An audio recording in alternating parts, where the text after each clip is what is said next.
नमस्कार विद्यार्थी मित्रांनो, एसटी महामंडळ भरती रद्द होणार का? कधी रद्द होणार? भरती लेट का होते? कधी त्याचा अपडेट येणार आहे? ऑफिशियल नोट कधी येणार आहे? सगळं प्रश्न जाणून घेणार आहोत. नमस्कार विद्यार्थी मित्रांनो, आजच्या व्हिडिओमध्ये भरती रद्द होणार का? कारण की काही विद्यार्थी मित्र खूप संभ्रमात होते की भरती तर येत नाही, तारकावर तारका होत आहेत, मग नेमकं भरती रद्द होणार आहे का? जर रद्द होणार असेल तर सरकारला म्हणते की तुम्ही तसं डिक्लेअर करा. विद्यार्थी मित्र खूप चिडलेले आहेत, खूप संभ्रमात आहेत, त्याच्यामुळे सरकारवर सडाळून टीका होती. सरकारला तिकडे जाऊ द्या थोड्या वेळापुरते, आपलं करिअर आपल्याला बघायचं आहे. जे तुमचे प्रश्न आहेत त्याच्यावर मित्रांनो सगळे अनालिसिस करून त्याचं उत्तर मी शोधण्याचा प्रयत्न केलेला आहे. भरती रद्द होणार का हा सगळ्यात मोठा प्रश्न आहे. कारण की काय, भरती 6 महिने झालं नोटीस येऊन की भरती होणार आहे 17,450 जागाची एसटी महामंडळात, परंतु आता 4-5 महिना लागला, 4-5 महिने उलटून गेले तरी अजून जाहिरातच नाही, टेंडरच नाही. मग हे सरकार नेमकं करतय काय असा प्रश्न विद्यार्थी मित्रांना पडलेला आहे. यांच्या स्थानिक स्वराज्य संस्थांच्या निवडणुका, बाकीची भानगड, बाकीच्या भरत्या याच्यामध्ये गुंतून गेलं आणि कॉन्ट्रॅक्ट की परमनंट याच्यावरच अजून वाद सुरू आहे, म्हणून ही भरती थोडी रेंगाळत आहे. हा झाला पहिल्या प्रश्नाचं आपलं क्लिअर उत्तर. भरती तर रद्द होणार नाही. जर रद्द झाली तर सरकार पडण्याचे चान्सेस आहेत. कारण विद्यार्थी मित्रांमध्ये ताकदच संघटना तेवढी. सरकारने जर त्यांचं सरकार पाडायचं असेल तर ही फक्त भरती रद्द करून दाखवावी, असं विद्यार्थी मित्रांचं सुद्धा चॅलेंज डायरेक्ट सरकारला असू शकतं, होऊ शकतं, करू शकतं. मित्रांनो, पहिला प्रश्न आहे, जो भरती रद्द होणार आहे तर नाही. काही झालं कसंही झालं तरी 100% ही भरती रद्द होणार नाही. हे आत्ताच क्लिअर करून ठेवा, त्यानुसार तयारी करा. दुसरं, एसटी महामंडळ तोट्यात आहे का? आता भरती तर रद्द होणार नाही, हा झाला पहिला मुद्दा. तोट्यात काही दिवसापूर्वी होतं एसटी महामंडळ, परंतु आत्ताची जी जर परिस्थिती बघितलं तर एसटी महामंडळ तोट्यात नाही मित्रांनो. कशामुळे तोट्यात होतं? त्याचे बरेचसे रिझन होते. आता तुम्ही म्हणाल, आता महिलांना तर मोफत प्रवास आहे किंवा हाफ तिकीट आहे त्यांना, तसेच जे 75+ आहेत ज्यांचं त्यांना सुद्धा मोफत प्रवास आहे, काही 1/4 असणारे कॅन्डिडेट आहे. मग याच्यामुळे एसटी तोट्यात आहे का? नाही मित्रांनो, बिलकुल नाही. कारण सरकार अशी कुठली स्कीम नसते काढत जेणेकरून सरकार स्वतः लॉस मध्ये येईल. स्कीम असतात जनसामान्यांच्या सोयी सुविधांसाठी, जनसामान्य लोकांच्या सुख सुविधेसाठी. त्यातून सरकार ना नफा ना तोटा या तत्वावर त्या स्कीम काढत असतं. म्हणून जरी सरकारने या सवलती दिल्या असतील मित्रांनो, तरी एसटीला इथे तोटा नाही मित्रांनो, हे लक्षात घ्या. ठीक आहे, म्हणून एसटी महामंडळ सध्या तरी तोट्यामध्ये चालत नाही मित्रांनो. तिसरा प्रश्न असा होता किंवा जो आपला डाऊट होता, भरती का रद्द होणार नाही?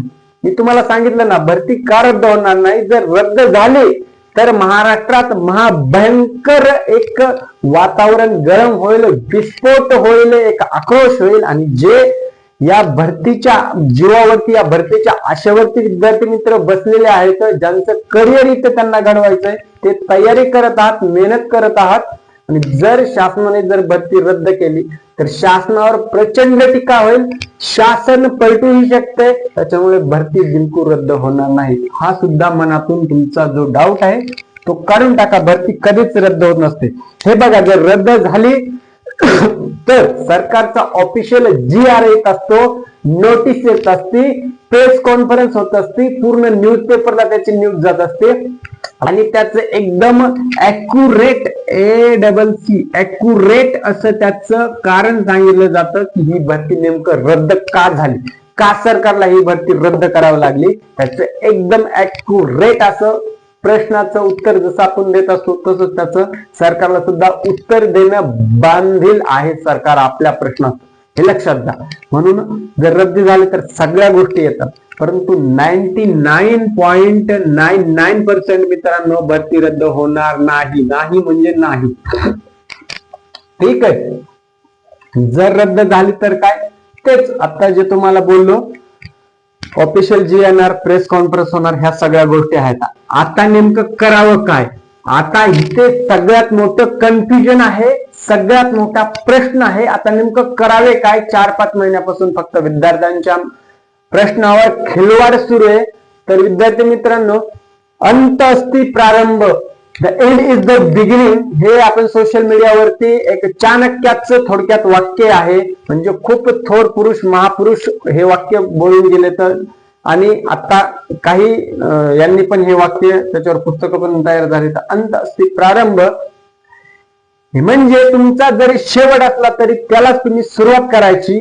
आता काय करायचे? आता जरी तुम्ही शून्य असाल, म्हणजे तुमची तयारी झालेली नसेल मित्रांनो, तयारी झालेली नसेल तर तुम्ही तयारी करू शकता, तयारी चालू करू शकता. तुमचं डॉक्युमेंट्स काही काढायचे असतील तर डॉक्युमेंट्स काढू शकता. तुमचं ड्रायव्हिंग लायसन्स काढायचं असेल ते ड्रायव्हिंग लायसन्स तुम्ही काढू शकता. तुमचा अभ्यास बॅकफुटवर असेल, तुम्ही अभ्यासाची तयारी करू शकता मित्रांनो. त्याच्यानंतर जे काही होईल ते फायनल कन्क्लुजन म्हणजे कॉन्ट्रॅक्ट की परमनंट, हा जो वाद आहे सरकारला सुद्धा याने घाम फोडला आहे. कारण विद्यार्थी मित्रांनो, आनंदाची बातमी अशी, याचा विरोधच तसा झाला होता. सरकारने विद्यार्थ्यांच्या करिअरशी खिलवाड करू नये म्हणून खूप साऱ्या संघटनांनी, खूप साऱ्या विद्यार्थी मित्रांच्या आघाड्यांनी, खूप जणांनी याला कडाडून विरोध केला होता. त्याच्यामुळे सरकारला सुद्धा इथं थोडासा एक फायनल डिसिजन घेण्यासाठी वेळ लागत असतो. कारण हे काम आहे, सरकारी काम आहे. बाकी त्याच्यानंतर फायनल झाल्याच्या नंतर पण त्याचा GR, ऑफिशियली नोटिफिकेशन, त्याची डेट, जाहिरात डेट, ऑनलाईन अर्जाची पद्धत, शुल्क, परीक्षा, एक्झाम, क्रायटेरिया, सगळ्या गोष्टी GR पूर्वीच फायनल सरकारला करावं लागतात आणि नंतर तशी ऑफिशियल नोटिफिकेशन सरकारला पोर्टल वरती अपडेट करावी लागत असते मित्रांनो. म्हणून इथे थोडा भरतीला विलंब होत आहे, वेळ लागत आहे. आणि दुसरं म्हणजे या आत्ताच्या स्थानिक स्वराज्य संस्थेच्या निवडणुका, नगर परिषद झालं की महानगरपालिका झाला की जिल्हा परिषद नंतर हे जे काही निवडणुकाचा खेळ आहे, त्यांचं महापालिकेवर त्यांचे महापौर बसवण्याची जी स्पर्धा आहे त्या गोष्टी आल्या. त्याच्यामध्ये पोलीस प्रशासनावर अतिरिक्त कामाचा लोड आला. म्हणून एसटी महामंडळाबरोबरच पोलीस भरतीचं जे ग्राउंड आहे ते सुद्धा डे बाय डे लांबणीवर चाललं जात आहे. जानेवारीमध्ये चालू होणार होतं ते पण थोडंसं पुढे ढकलण्यात आलंय. कारण थोडासा लोड आहे. आपण काही गोष्टी थोड्या 1-2 महिने ऍडजस्ट करायला पाहिजे, समजून घेतल्या पाहिजे. म्हणून ही भरती तर 100% होणारच आहे, रद्द बिलकुल होणार नाही. का होणार नाही हे सगळं तुम्हाला क्लिअर सांगितलं मित्रांनो. म्हणून जोरदार तयारी करायची आहे या भरतीची आणि परिपूर्णपणे तुम्ही याच्यात झोकून देऊन भरतीत सिलेक्ट व्हायचं मित्रांनो. जर तुम्हाला काही डाऊट असेल तर कमेंट बॉक्स मध्ये कमेंट करा आणि हा व्हिडिओ जास्तीत जास्त विद्यार्थी मित्रांना शेअर करा, जेणेकरून त्यांचाही हा भरती नेमकं रद्द होणार की नाही हा डाऊट आहे तो पूर्ण क्लिअर होईल मित्रांनो. तर इथेच थांबतो मित्रांनो. भेटूया नवीन व्हिडिओ, नवीन अपडेट सोबत, नवीन कन्सेप्ट सोबत. तोपर्यंत जय हिंद मित्रांनो, धन्यवाद आणि राम राम मित्रांनो.